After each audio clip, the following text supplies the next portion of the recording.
Mes chers amis, bonjour. Ce 2 octobre s'ouvre la saison de la coquille Saint-Jacques en baie de Saint-Brieuc. Comme en Normandie, la saison de la coquille s'annonce abondante, car la biomasse des coquilles Saint-Jacques ne s'est jamais aussi bien portée en baie de Saint-Brieuc. Cette abondance, c'est le fruit d'une politique efficace de la gestion de la ressource par les pêcheurs eux-mêmes qui exploitent et entretiennent avec raison et passion le gisement de coquilles en baie de Saint-Brieuc.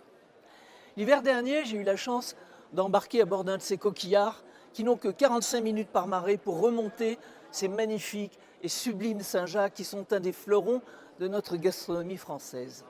Suivez-moi, je vous embarque à bord du Forban, retrouver Quentin et son équipage. Quentin, merci de nous recevoir sur votre bateau. On va faire une petite excursion sur la pêche avec coquille, avec vous Quentin, avec Jean-Phi et la relève Bastien, pour donner la parole aux pêcheurs. Donc on a choisi la coquille Saint-Jacques parce qu'elle présente justement des difficultés particulières et puis aussi la relève, la jeunesse. Ah oui, bah c'est sûr, hein. Maintenant c'est compliqué, hein. Il n'y a plus beaucoup de jeunes patrons pêcheurs, il y en a de moins en moins, des matelots il y en a plus. La pêche devient trop dure et pas assez rentable pour l'exploiter, quoi. C'est pour ça que c'est de plus en plus dur de trouver des jeunes et des matelots, parce que maintenant, moi à l'époque, j'ai connu mes grands-parents, ils ont connu des super bonnes années, hein, déjà, ils gagnaient plus leur vie, la vie coûtait beaucoup moins cher, on vendait mieux, parce que les anciens quand même, ils mangeaient plus de produits frais que maintenant les jeunes, du surémis, des machins. Il y en a, ils savent même pas ce que c'est qu'un crabe, ils savent même pas cuire.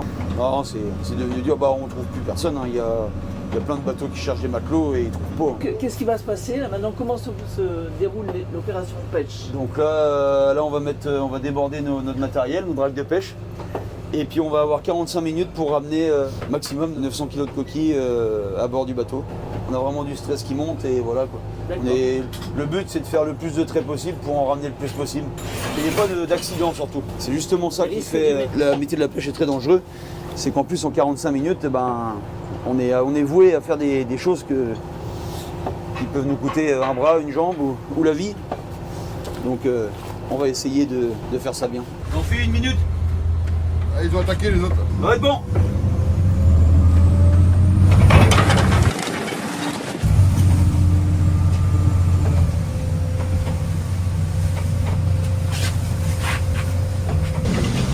Salaud.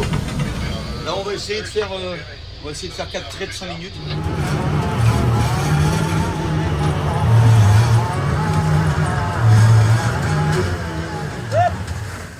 Ça dépend toujours si je croche ou si je prends trop de vitesse.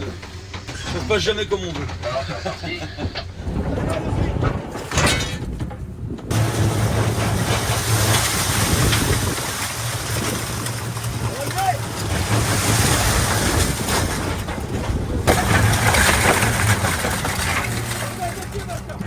Il y a donc une gestion de la ressource. On voit souvent la mer, on voit le bateau, mais en fait tout se passe en dessous de la mer. Et comme vous le disiez tout à l'heure, c'est un jardin qui s'entretient.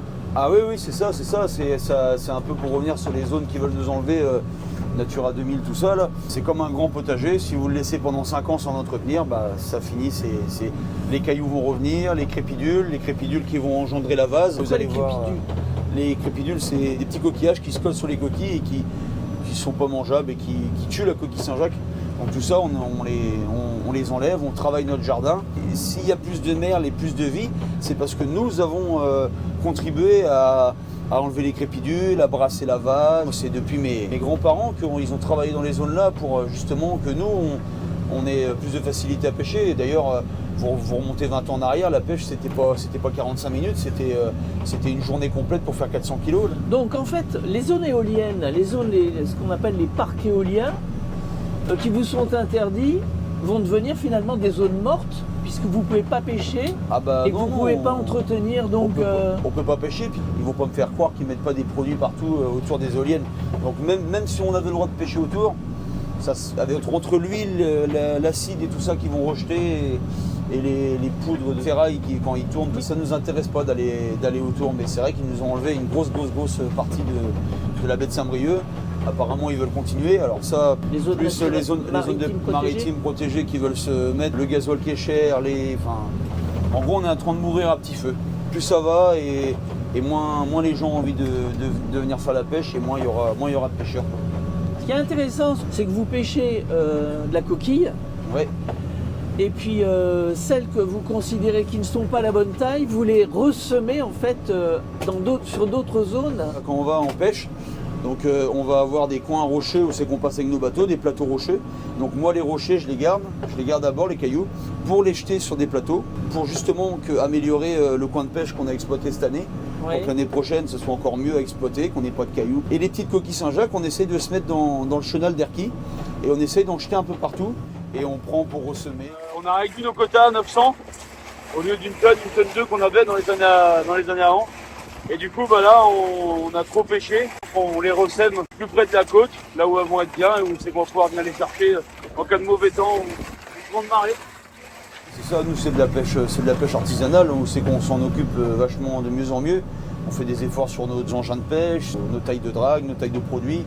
On essaye de bien gérer nos stocks, d'entretenir ça comme un grand jardin, quoi, en fait, si vous voulez, pour que la vie sous l'eau se reproduise de mieux en mieux.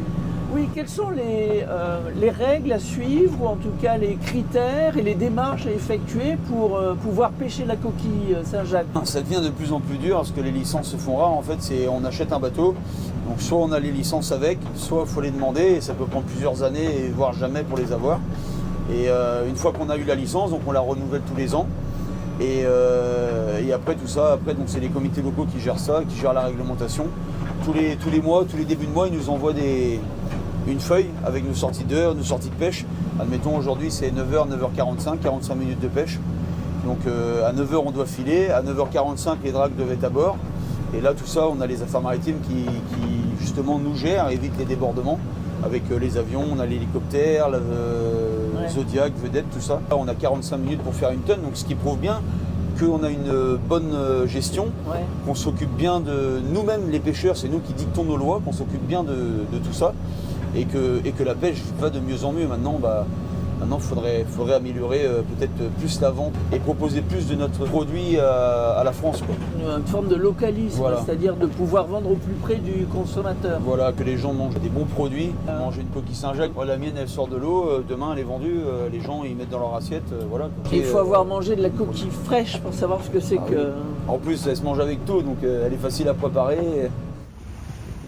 Alors, il y a deux sortes de pêcheurs. Il y a les bateaux qui eux vont à la mer, arrivent en criée, et c'est la criée qui s'occupe de vendre leur pêche. Et il y a nous, en fait, on va reprendre notre pêche en criée pour les vendre en direct sur différents marchés, quoi.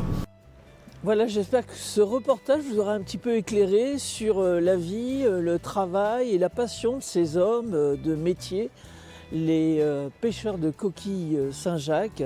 Un métier qu'ils exercent au milieu des difficultés, au milieu des éléments. C'est un métier rude, vous avez pu le voir. Et je crois que ce souci d'une pêche vertueuse, durable, donne tout son sens, toute sa saveur et tout le plaisir qu'on peut éprouver à manger des coquilles Saint-Jacques, à consommer local, à consommer français.